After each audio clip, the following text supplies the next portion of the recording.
The day ends, but my mind doesn't. I stare at what I didn't finish and feel it staring back. Small tasks multiply when I'm tired. I try to organize the chaos, but the chaos reorganizes me. Even silence can be loud. I don't answer. I just absorb. I promise I'll stop after one more thing. Then one more becomes the whole night. I drink for energy, not taste.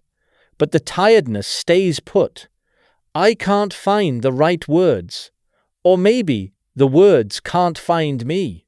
The quieter it gets, the louder I feel, like the room has more space than I do. I try something simple. Stop, one inhale, one exhale. Nothing else. I choose one task and release it. Not forever.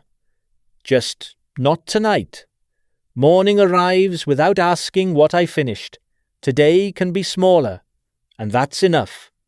The world settles into a hush.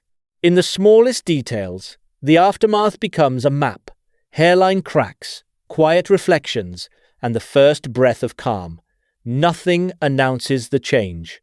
It simply arrives light, finding its way back in, turning ordinary objects into proof that we're still here. Some messages don't need ink. A blank page can hold intention, an invitation to begin again without rehearsing the past. The choice is simple and heavy at once. Write what you fear or write what you want. The pencil waits, patient as a doorway. To move forward, you measure what's between you and the unknown. Not miles, but resolve drawn in quiet arcs and careful turns. Distance becomes something you can hold, a line you choose to follow even when the destination refuses to name itself. Keys don't promise what's on the other side. They only admit that something can open if you're willing to try. The doorway is almost nothing, just a seam, a suggestion. Yet it's enough to change the shape of a day. Every crossing is made of ordinary materials. 2 surfaces, 1 decision. A line you notice only when you choose to step over it. The first print is the loudest, even in silence. After that, the path begins to accept you as if it was waiting all along. Not all guidance arrives as a voice. Sometimes it's a shift in color, a sliver of spectrum that tells you where the light is coming from. You learn to read subtlety, the way brightness settles, the way shadows soften. The air itself becomes a kind of map. There it is, the thread you nearly missed, thin as doubt, strong as habit, leading away from the place you thought you had to stay. A knot is a reminder. What's tangled can be held, what's held can be loosened, one careful breath at a time. Choices don't always arrive as 2 equal options. Sometimes one side is already weighted by history and you must decide what to set down. The empty side isn't nothing. It's possibility. It's room for a different future to take its place.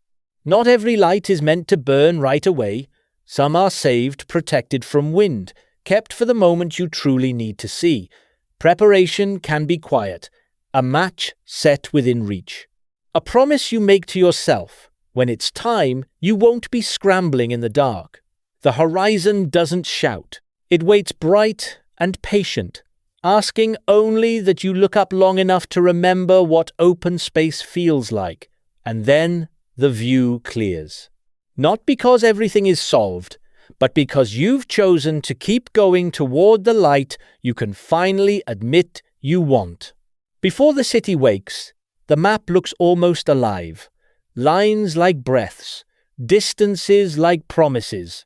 Today isn't about speed, it's about choosing one point and deciding to go there on purpose. A decision doesn't always arrive with fireworks. Sometimes it's just a key set down and a bag finally packed. No grand announcement, only a small click of readiness that changes the whole day. Every journey begins with a hinge and a breath, leaving what's known without slamming the door on it. The outside isn't louder yet. It's just different, more open, less forgiving, and full of possibility. The streets look like graph paper straight edges, daring you to plot a new coordinate. It's easy to wait at the line forever, harder and braver to step across it. The sign offers directions, not certainty. It tells you where things are, never who you'll become on the way. For a moment, the plan feels thin. Then it feels simple. Pick a path and let it teach you. In motion, the mind loosens. Thoughts drift like scenery familiar, then gone. Between stops, there's a quiet space where you can rewrite the day without anyone interrupting. The city thins out like a conversation ending until all that remains is your own footsteps. At the edge, you notice what you've been carrying. Not in your bag inside your chest. It isn't a monument, just a small landmark enough to say, you arrived and you can choose again. Some places don't impress you. They quiet you so you can finally hear what you meant all along. You don't need a perfect journal entry. Just one honest line, something tomorrow can recognize. A promise doesn't have to be loud. It just has to be placed somewhere you'll remember to look. Coming back isn't failure. It's proof you can leave and still return as someone slightly changed. The day ends the way it began, quietly. But the silence now feels earned, not empty. From up close, the world becomes a map of quiet choices, small blocks, clean lines, and space to breathe. In this miniature city, nothing shouts. Every detail invites attention, and every silence feels intentional. The plan begins before the drawing, when the mind tests possibilities in the quiet. Some designs live as impressions, guides you can feel, even when you can't quite see them. When the way forward is simple, the hardest part is trusting the opening. Light doesn't explain itself. It just offers a place to begin again. Emptiness isn't nothing. It's a container waiting to be filled with meaning. Even the smallest object carries a history, if you look close enough to listen. Messages don't always arrive in words. Sometimes they're left as traces, barely there. Follow the smallest sign long enough, and it starts to feel like a direction. A machine can be loud or quiet. This one does its work in whispers. Movement without spectacle, proof that progress doesn't need applause to be real. Sometimes the boundary is only a stroke, yet it changes what you believe is possible. Crossing isn't dramatic. It's a decision made with your whole body. Shadows can chart a place the way ink never could by showing where the light cannot reach.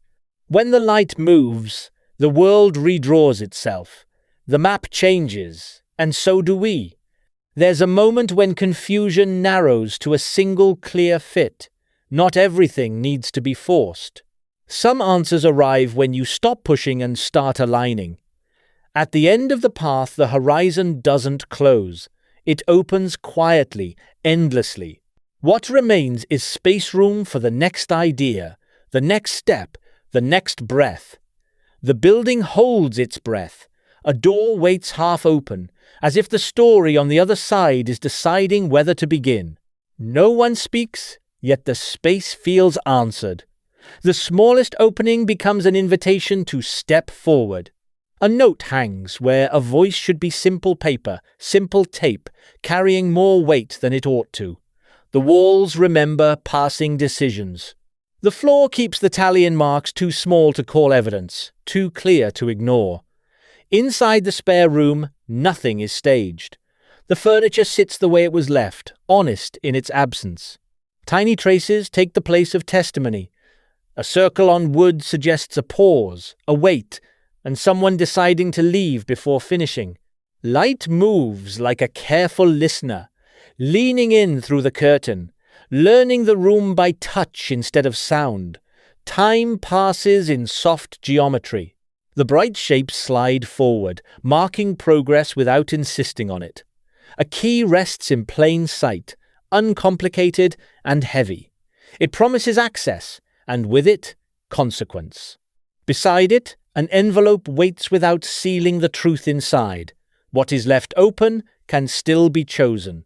The corridor multiplies the same question. Which door, which ending, which version of the past deserves to be reopened? Even without footsteps, the space feels crowded with possibilities. Silence becomes a kind of pressure. A page waits for words that never arrive.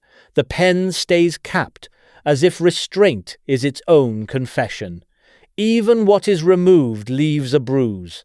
The paper holds the ghost of a message that chose not to be sent. A simple line divides the room, not by force, but by agreement.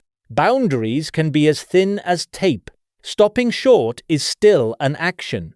The choice not to cross can carry as much meaning as the crossing itself. At the end, there is only a switch, an ordinary mechanism for deciding what can be seen.